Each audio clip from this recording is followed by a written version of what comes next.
देखो ये आरभेक्स रो 110 motor format है कि रेडी कूलिंग हो पार प्रोसेसर को क्लिपिंग ठीक से करेंगे जमी फैन हल्ब ये देखो ये एनवीएमई स्लॉट भी अच्छी। हाय फ्रेंड्स गुड मॉर्निंग केमती अच्छा समस्ते आशा करे समस्ते भले थे मु भी भले अच्छी। Welcome back my another fresh blog.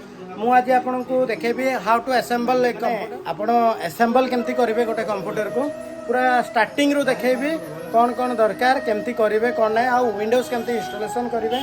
आम ये 110 board drive 6th generation processor लगो आमर कस्टमर डिमांड थिला सस्ता रे केमती 8GB रैम थी i5 थी 6th जनरेशन थी 56 SSD से कंप्लीट आम आरभेक्स रो दौचु।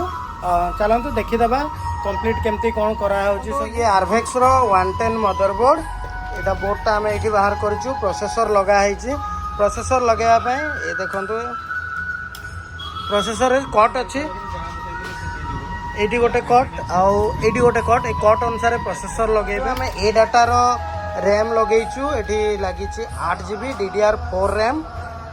चलतु एटा पूरा कंप्लीट इंस्टॉलेशन करवा बोर्ड को केमती लगेबा देखा।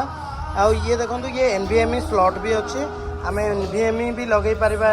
एठी प्रोसेसर हीट सिंक पेस्ट दउची। हीट सिंक पेस्ट देले यार फायदा है कि आपनकर जो गैपटा रहे प्रोसेसर आउ फैन भितर से गैपटा माने रहिबनी आउ भल से कूलिंग हो पार प्रोसेसर को। जैसे फैन लगेब ये आम जेब्रोनिक रो फैन लगो फैन लगी कि रेडी जो आप फैन लगेबे ये देखो ये गोटे ट्विस्ट करने अच्छे देखो युवा भल से एमती टाइट करेंगे। आउ बैक साइड रे देखो बैक साइड रे एमती बाहरी जीव सब देखिपे व्हाइट व्हाइट चारिटा यहाँ क्लिपिंग ठीक से करेंगे जमी फैन हल्बनी। देखिपे ये खाली आम ए डाटार रैम लगेचु बाकी सब आरभेक्स रो ये 3.1 रो USB भी अच्छी HDMI भी अच्छी VGA भी अच्छी लैन पोर्ट भी अच्छी। सबुठ भल कथा है ये आमर NVMe स्लॉट सहित भी आसुची। सौम्य तार ये कैबिनेटा यहाँ से कैबिनेट नट सौम्य और राजेश यहाँ राजेश फाइनाली चेक करुचे ये जो नट टाइट है कि नहीं। आम ये एंटर कैबिनेट बैक पैनल सब देखो प्रॉपर वायरिंग करेंगे जमीक वायरटा बाहर बाहर था एमती नहीं कि राजेश एटा प्रॉपर वायरिंग करुच्ची। ये है पावर केबल लाइट LED आमर हार्ड डिस्क LED आमर पावर LED रिसेट बटन ये सब तार गुड़ाक यहाँ आटा USB वायर आपण मैंने देखिपे नॉर्मल SMPS 440 वाट आसे 440 450 ये किंतु 500 वाट SMPS ये केवल एंटर रे आसूची। अन्य कौन यार जो आसे कैबिनेट सी 440 वाट ये थर्मोकोल लगा थर्मोकोल लगेबार फायदा है आपन ये जो यहाँ दिया थर्मालटा यार फायदा है कि आपन जो बोर्डटा आपन देबे तल पटे ये शॉर्ट होबनी। फास्ट डिस्प्ले चेक करेंगे तापर मदरबोर्ड फिटिंग करेंगे। चलते आम डिस्प्ले चेक करें आम डिस्प्ले चेक करें बोर्ड को लाइट आसीगला आम ए शॉर्ट करके स्टार्ट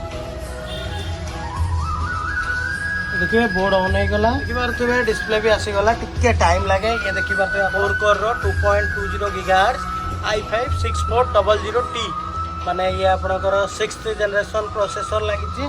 ये डिस्प्ले भी रेडी आम या फिटिंग कर देखो आम ए बोर्ड फिटिंग करूँ। बोर्ड पर देखिपे स्वतंत्र तार नट आसोसी नट लगेबे देखी मदरबोर्ड नट ये देखो ये हूँ मदरबोर्ड और हार्ड डिस्क देखिपे ये आमर कैबिनेट रे SMPS मदरबोर्ड कंप्लीट लगा ही जाइए। आम ए टेस्टिंग करूँ ये देखो आरभेक्स 256GB SSD भी लगी जाइए।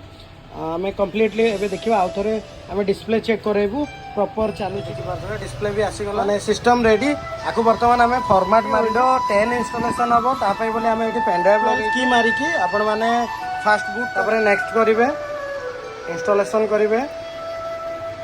I don't have a product की रे आम क्लिक करवा तापर ये देखो आमर यहाँ अच्छी कंप्लीट मत माने जो विंडोज आम पकेबू ये सब अच्छी ये तो आम ये प्रो पकेबू माने प्रोफेशनल पकेबू फॉर्मेट है कि रेडी होगा। बर्तमान आम ये सॉफ्टवेयर इंस्टॉलेशन करदेलुनी सब ये सब देखिपे सॉफ्टवेयर भी इंस्टॉलेशन हो गला सिस्टम रेडी कंप्लीट हो गला। आशा करे आपको आम वीडियो भल लगुव जब वीडियो भल लगुच प्लीज लाइक करेंगे शेयर करेंगे आम चैनल को सब्सक्राइब करेंगे। थैंक यू जय जगन्नाथ।